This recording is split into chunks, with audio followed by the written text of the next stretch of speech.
Today on Inside Utah Politics, Senator Mike Lee. He recently visited the border to see the conditions firsthand. He's here to discuss that, gun control, and sentencing reform. Plus, with Congress gridlocked on gun control, President Biden now considering an executive order on background checks. The latest on the debate in Washington. Time now for Inside Utah Politics. Thanks so much for joining us. I'm Glenn Mills. It is time to go inside Utah politics, and we do begin today with Utah Senator Mike Lee, here to weigh in on some of the hot topics on the national stage. Senator, great to have you back on the show. Thanks for being here. Thank you, Glenn. Good to be with you. You as well. Let's start off with your recent trip to the border. Tell us what you saw as you went to the location firsthand. It was a fascinating place. This is a place 30 years ago where I lived for 2 years as a missionary. What I saw was really troubling. I saw women and young children sleeping the first night they had arrived in dirt. The next day I visited the Donna Processing Center, where a facility that's designed during COVID to handle no more than 250 people currently houses 4,200 children. To say they were crammed is a gross understatement. All this is occurring as a result of defiant refusal to enforce the border and sending the wrong signal to the drug cartels, who are profiting to the tune of $14 million every single week as a result of this illegal traffic. I've heard the president speak about this, and he has hit on the issue of compassion. He says, I'm not going to turn away those, especially children, at the border. I've also heard you use the word compassion in your conversations with the border. So where do the two of you, where's the disconnect between the president's compassion and where you see compassion? Look, we're a nation of immigrants and we're a nation of laws. We always have been both. It's part of our strength. And if we ever cease to be either of those things, we will cease promptly to be both. In order for us to be compassionate, in order for us to hold hope for people all throughout the world who want to come here because we have a law and order society, and we have a place where people can expect with a reasonable amount of certainty to be free from bodily harm and from violence, then we've got to be able to enforce our own laws. It is not compassionate to say we're not going to enforce our borders. It's lawless action, and it's leading to more suffering. It's leading to more people, thousands and thousands per week, coming in through the drug cartels, inuring to their profit and to the detriment of especially to the 30% of the women and girls who were subjected to sexual assault along the way. So what do you see then as the solution here? The solution involves continuing to operate under safe third country agreements with the Northern Triangle countries of Guatemala, El Salvador, and Honduras, and continuing under the Worker Protection Program, the Migrant Protection Program, also known as the Remain in Mexico program. Look, if someone wants to come here and if they're seeking asylum legitimately, and if they've crossed over through land, then if you're from Guatemala, El Salvador, or Honduras, you ought to be able to apply for asylum in Mexico under Mexican law. And you ought to have to remain in there while any application you submit to the U.S. government is reviewed. That is a very simple set of policies. It took some time to establish, but once we established that and started following it, it dramatically reduced the influence of the drug cartels and dramatically suppressed these uncontrolled waves of illegal immigration from the Northern Triangle countries. Senator, I remember as a child, I'm sure you do as well, this being an issue all the way back then. We've always heard, the president, whoever it is at the time, Congress at the time saying we need to address our borders, and yet here we are, 2021, and it's still the situation that we have today. So how and when can something get done on immigration? Well, first of all, we have to remember that even though these things resurface from time to time, even though we see waves of illegal immigration taking place every few years, it seems lately to be becoming more frequent, it's not constant.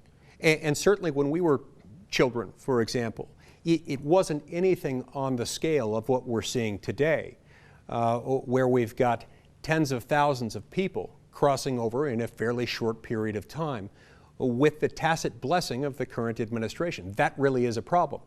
Now, I believe there are things that can be done. It's one of the reasons why I've introduced something called the Stop Border Surges Act that would help us to follow the Remain in Mexico policy, honor these safe third country agreements and so forth. But even without legislation being enacted, All we have to do is just follow the law as it's currently written, and we'll stop seeing these uncontrolled waves of illegal immigration with all of the suffering that those things bring. But to your point, it does happen in waves, but to my point, there still hasn't been a lot of resolution coming out of Congress. Are there ways you can find middle ground to get things done? Sure, and there's middle ground on all kinds of issues, including immigration. I don't think we're ever going to see a comprehensive bill moving forward in Congress that addresses everything soup to nuts regarding immigration and see that move through successfully. It's one of the things that doomed the 2013 effort, is the idea that, we can't fix anything in immigration until we fix all of it, and then fix all of it in the manner prescribed by 8 members of the United States Senate. It didn't work. I actually think that one was built to fail. But my point here is that there is a lot that can be done if we start with more narrow, focused surgical repairs with our immigration system. And even before that, if we just adopt the resolve as a country that we're going to enforce the laws that we've already got. All right, Senator, let's move on to another topic, mass shootings. We've seen 2 more recently in Atlanta and in Boulder, Colorado. 8 victims in one, 10 in the other. Gun control, again, becoming a topic in the nation's capital. Do you see any way to negotiate with Democrats and coming together on some type of solution on gun control? Okay, anytime one of these shootings happens, it's absolutely tragic. It's heart-wrenching. It is an awful thing for anyone and everyone involved in it. It is also the case that anytime one of these mass shootings occurs, that literally dozens of laws have been violated. It is folly to assume that when someone violates dozens of laws, that what's going to make a difference is the passage of yet another law, and that law has to be, and appropriately should be, a federal law at the same time. There are a lot of cultural reasons why these things are becoming more common. But we always have to balance the rights of law-abiding citizens against any legislation that we review. What we don't want is legislation that would restrict the rights of the law-abiding while doing little or nothing to deter actual violent crime. Okay, let me ask you about this. Your colleague, Senator Lindsey Graham, during the week said, look, Republicans, we may need to make some considerations here. And he, to me anyway, this is putting words in his mouth, but to me he implied potential for red flag laws. Would you be open to that? Look, I will always review any legislation that someone wants to bring up. But let me reiterate here, I don't think that's going to fix the problem. And what I'm concerned about here is protecting the rights of law-abiding American citizens. Let's move on to the Smarter Sentencing Act. You recently signed on as a co-sponsor. You and another Democratic senator have been working on that, Dick Durbin. This goes along with the First Step Act that passed a few years ago. So does this build on the First Step Act? Yes. Walk us through that. Yeah, it does. In fact, this is part of the effort that I've undertaken for the last 10 years with my colleague Dick Durbin from Illinois and my friend Cory Booker from New Jersey has also been heavily involved. What became the First Step Act passed just a couple of years ago with an overwhelmingly bipartisan set of support really was a natural outgrowth of the original Smarter Sentencing Act. What we're introducing in this Congress under the name Smarter Sentencing Act includes a lot of additional provisions giving federal judges an additional modicum of discretion with regard to nonviolent drug offenders.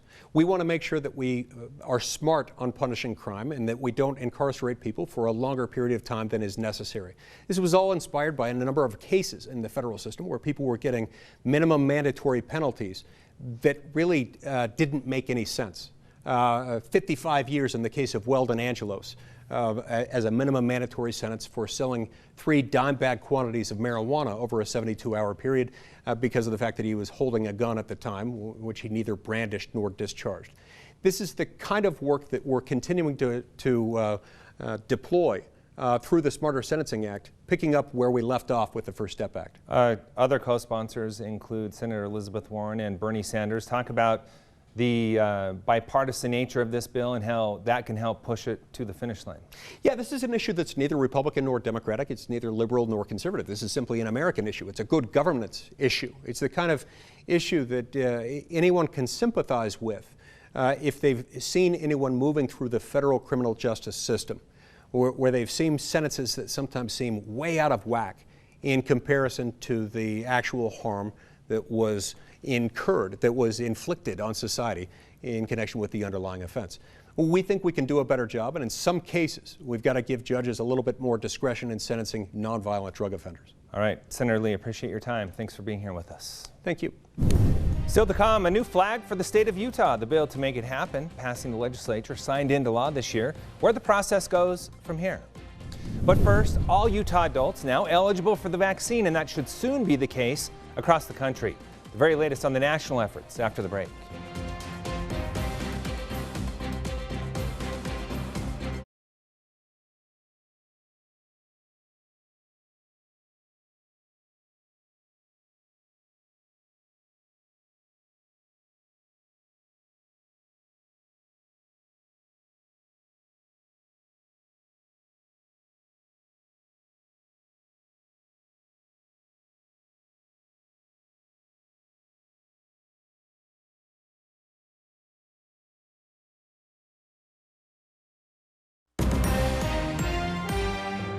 Welcome back. Congress is currently gridlocked on gun control measures. The House recently passing 2 bills to restrict purchases, but they'll be in a tough fight in the Senate. As Washington correspondent Jesse Tenor reports, the White House now considering what move to make next. We don't need more gun control. We need more idiot control. And Louisiana Senator John Kennedy says he has a fix. We need to restore the integrity of the database. The National Instant Criminal Background Check System verifies whether a person can buy a gun. According to the FBI, the database ran more than 300 million checks over the past 20 years, leading to nearly 2 million denials. But Kennedy argues there are holes in the system. The name of everyone who needs to be in the database is not in the database. And agencies that are responsible for sending in the names need to be made to do it. His legislation would do just that, along with ensuring the Justice Department prosecutes people who try to buy guns illegally. You know why we can't pass it? Because the Democrats vote against it. The Democrat-controlled House instead recently passed 2 bills that would expand requirements for background checks, but they're unlikely to gain 60 votes in the Senate. Press Secretary Jen Psaki says the White House will continue negotiations with Congress. We've seen an openness by even some Republicans to having a debate and a discussion. We'll take that. But Psaki says President Biden is also considering executive orders. Right now, we're working on a couple of levers. They could include boosting current background check systems and regulating the sale of untraceable homemade weapons known as ghost guns. We hope to have an update on that soon. In Washington, I'm Jesse Tenor. More vaccine will be available to Americans soon, according to the White House, and lawmakers want Americans to protect themselves.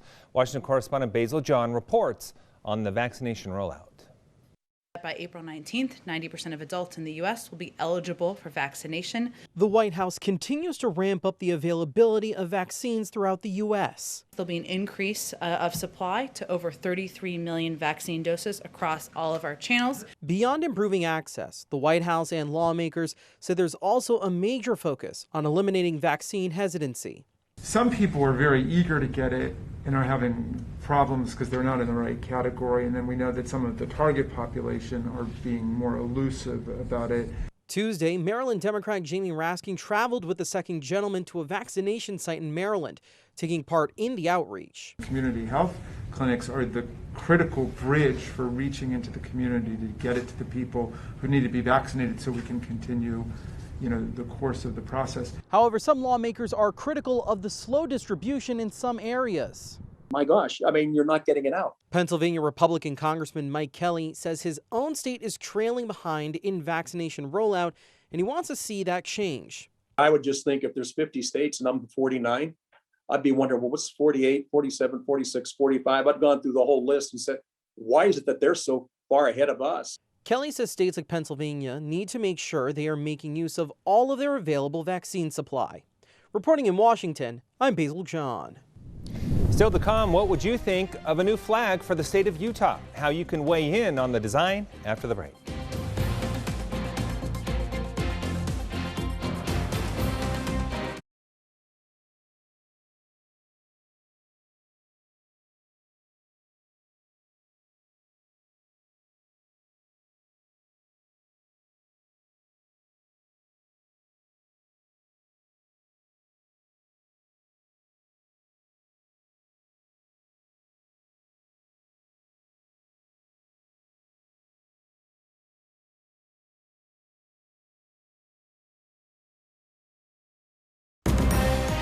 You're watching Inside Utah Politics.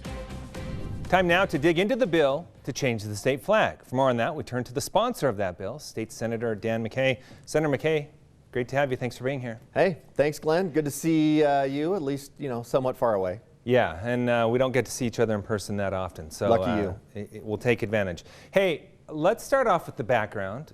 I don't really understand why, but and it kind of makes me chuckle, to be honest with you, but every single year for the past several years, this issue comes up, and it's always so controversial. Why is that?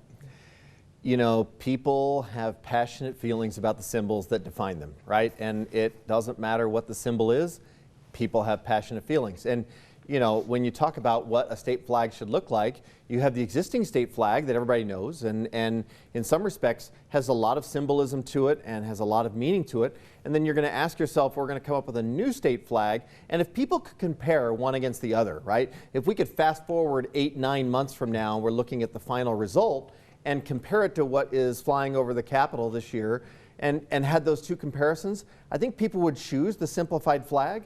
But because it's an unknown, it's easy to look at it and be suspect of what might happen as a result of the process. Okay, we might we'll get into a little more why there is a need for a new state flag from your perspective.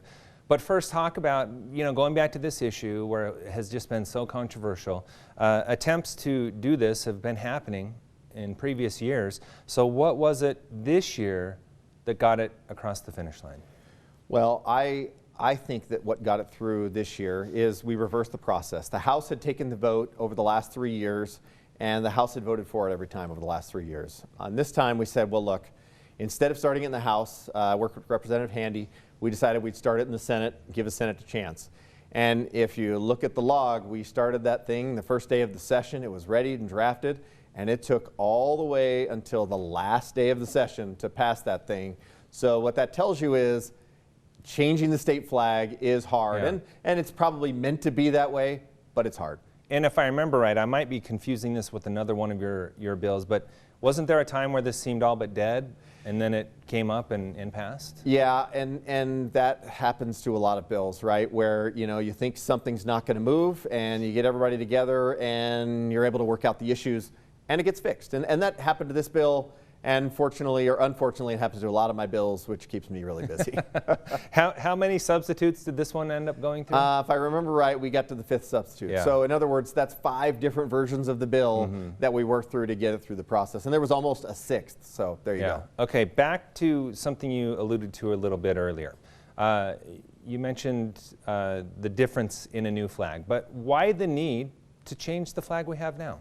Yeah, if you look at the state flag, and I can just tell you this anecdotally, I went to a national conference a few years ago, back when that was a thing we used to do as legislators, and walked into this hall, and on one side of the hall they had all the blue flags, right? And then on the other side of the hall there were all the interesting flags, I'll call them, because they have variety to them or they stand out, they're a little bit more well known. You could pick out Texas instantly, you can pick out South Carolina, you can pick out Hawaii. Go down the list, you could pick them all, some of them more distinctive. But if you look down this other side, I actually had to move 5-6 different flags trying to find the Utah flag because it was so blue and so red, white, and the similar colors to a lot of other flags that it was really hard to pick it out. That was kind of the genesis really for why I felt like maybe we could have something more distinctive, because if there's nothing about Utah that's more true is that we are a very distinctive state, and so having a flag that fits in with the other 26 blue flags seems like we could do better. So a new one in your mind would look like what? Well, I don't really have an outcome in this process. I think we're going to, have a committee, right? And the committee is going to include the governor and the lieutenant governor and the Department of Heritage and Arts. It's going to have 3 legislators from both the House and the Senate. And we're going to have subcommittees. One of those subcommittees will be an education committee, so we'll get members of the education community involved. Another subcommittee will be designers and graphic designers, another one for public outreach. And we're going to be reaching through and trying to figure out ways to get the public involved and school children involved to help inspire the design for the state flag. And once that's all said and done, you would imagine the old cell phones, right? Back in the 80s and 90s and those kinds of things. Those things, cinder blocks? The cinder blocks, right? And they weren't the best design, but you compare them to what we're carrying around today, and it's been an iterative design. And honestly, the company that's most famous for that is Apple Computer, right? They changed the phone. And I would argue that we could, with our flag, we could innovate, we could create a seal, or we could keep the seal, take the current flag that we have, we'll designate it as the governor's flag, which has the state seal on it and is ideal. The United States actually does the same thing, where there's the president's flag that has the country's seal. And then we're going to come up with this other flag, and I think it'll be very simplified, but it will have symbols that will relate closely to our heritage and also maybe some aspirational things for the future. Okay, I've heard you use the word simplify a couple of times, so that's really what it's about from your perspective? That is a significant part of it. You know, if you look at a flag up on top of the Capitol or flying up on the top of a flagpole, it is really difficult to make out all of the symbolism. You really have to be right next to it looking at it. You know, when I told my kids that there was a bumblebee on it, they were surprised. And that there's actually multiple, they were more surprised. Okay. Let's dig a little bit more into the bill. You mentioned the 5 substitutes. So what were the biggest sticking points down the road to where you finally got it to the point where it could pass? Well, there's always the sticking point of who gets to be on a committee like this, right? And so there's that component. And what really, in that issue, what ended up happening was there were a lot of people that once we got it out of the Senate and people saw that the bill was going to move forward, it was a factor of trying to make the bill, put the right people on the committee. And the right people actually in this situation turned into the executive and legislative branches with a bunch of subcommittees and the opportunity to provide input. So the type of committee, right? And then you also had, you know, what design principles are involved, right? We had some very specific design principles that are part of the North American Vexillological Association's design principles for flags. And even it turns out there's even debate within the North American Vexillologists that about what design principles should be. So we actually pushed that to the committee and said, committee, you decide the principles, and you know, let's put this out for a public process and get people involved. So we went from a kind of a very specific bill to a very general bill to allow for a lot more flexibility by the committee to come up with a design. Okay, so you kind of got into the public input, but specifically, someone watching at home who's passionate about this, wants their ideas heard. What would your recommendation be to them so that they can make that happen? So for the first thing, for somebody who's at home and they're passionate about the subject, what I tell them is, go get mental health. I got to be honest, I have had a lot of counseling related to my passion for flags, and I'm still not cured, obviously. So what you're going to see is an invitation, really, to draft your version of what a flag could be. And then the committee, one of the things that we're looking at, we've had other, I consulted with the state of Mississippi, who recently did their flag. And one of the meaningful things they did was they asked with every submission for people to submit a paragraph or a couple of sentences, really, about what their flag means to them and some of the symbolism. And one of the greatest things that came out of that, in talking to the Lieutenant Governor from Mississippi, was the idea that they, as a flag committee, were able to learn the principles that really mattered to Mississippi. And I'm telling you, they said that experience alone emotionally connected them to the design, so that Mississippi, when they went to adopt a new flag, they got 76% of the population to accept the new flag over the old flag. Very interesting. All right, and when it's all said and done, the flag we have now could still be the ultimate choice, correct? It could be, but you don't think that's likely? I'm not predicting, just based on my attitude and others on the committee, I'm predicting that we will see a simplification and that the existing flag will become, you know, the governor's flag. All right, Senator McKay, appreciate your time. Thanks for being here. Thanks for having me. Stay with us. We'll be right back with more Inside Utah Politics right after the break.